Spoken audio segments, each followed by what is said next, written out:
நண்பர்கள் அனைவருக்கும் அன்பார்ந்த வணக்கங்க. இன்றைய பதிவில் ஜெர்சியில் ஒரு கன்று மாடு காலையில் கன்று ஈன்றுக்குதுங்க. கறவை கேரண்டி சொல்லி கொடுக்கலாம்.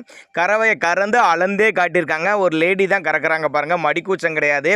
கறவைக்கு காலணிக்க தேவை கிடையாதுங்க. 100% ஃபேட் எதிர்பார்க்கலாம். ஒரு 13 லிட்டரு கறவை கேரண்டி சொல்லி கொடுக்கலாம். கன்று மாடுங்கனால வந்து பார்த்து செக் பண்ணி ஓட்டிகிட்டு போய்க்கோங்க. மாடு எந்த ஊர்லேருந்து விற்பனைக்கு வந்திருக்குது, மாட்டோட விலை நிலவரம் எல்லாமே பார்க்கலாம். மடி செட்டு வேறு லெவலுங்க. செம்ம மடி செட்டுங்க. கன்று மாடு தான் 3ஆம் மீத்து ஈன்றுக்கிறதுன்னு சொல்லியிருக்காங்க.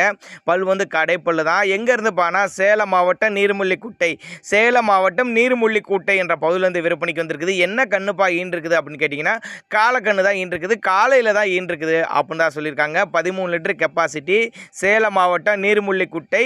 அதே மாதிரி மாட்டு கண்ணுக்கு 2க்கு சுழித்தப்பெல்லாம் கிடையாது, மடிக்கூச்சம் கிடையாது அப்படின்னு தான் நம்மளோட விற்பனை தெரிஞ்சுக்க. அப்படி நீங்கள் ஒரு 1000மோ 5000மோ ஒரு அட்வான்ஸ் மாதிரி பாட்டை புக் பண்ணால் கூட மாட்டை கொண்டு வந்து வீட்டில் இறக்கி விட்டு பேமெண்ட்டை வாங்கிக்கலாம் அப்படின்னு தான் சொல்லியிருக்கேன். ஏன்னா அந்த அளவுக்கு நல்ல தரமான பொருள் கறவையும் இருக்குது அப்படின்னு தான் நம்மளோட விற்பனையாக தெரிஞ்சுக்க. அப்படி அனுசரித்து பண்ணி கொடுத்துடலாம். ஒருவேளை நாங்கள் கொடுக்கக்கூடிய தகவல் போதுமானதுன்னா கூட தாராளமாக அவரோட காண்டாக்ட் நம்பர் பாருங்கள், டிஸ்பிளேல கொடுத்துருக்கேன், தொடர்புங்க. நேரில் வாங்க, அனுசரித்து பண்ணி கொடுத்துடலாம். தெளிவான மாடு, நல்ல லாபம் ஈட்டி தரக்கூடிய மாடு. ஒரு நடுத்தர ஃபேமிலி, ஒரு ஏழை நடுத்தர ஃபேமிலி வாங்கி பயனடையலாங்க. அந்த அளவுக்கு ரொம்ப ரொம்ப கம்மி பட்ஜெட் தான் சொல்லியிருக்காங்க. கான்டாக்ட் பண்ணுங்க அப்படின்னு தான் நம்மளோட விற்பனையாக தெரிஞ்சுக்க. அப்படி தேவைப்படும் நபர்கள் தாராளமாக கான்டாக்ட் பண்ணுங்கள். இது போல் விற்பனை பதிவு உங்கள் மாட்டுக்கும் சேல்ஸ் பண்ணணும் அப்படின்னு நீங்கள் விரும்புனீங்கன்னா நம்மளோட சேனலோட நம்பர் பார்த்தீங்கன்னா லாஸ்ட்டில் வரும். தாராளமாக அந்த நம்பருக்கு நீங்கள் கான்டாக்ட் பண்ணலாங்க.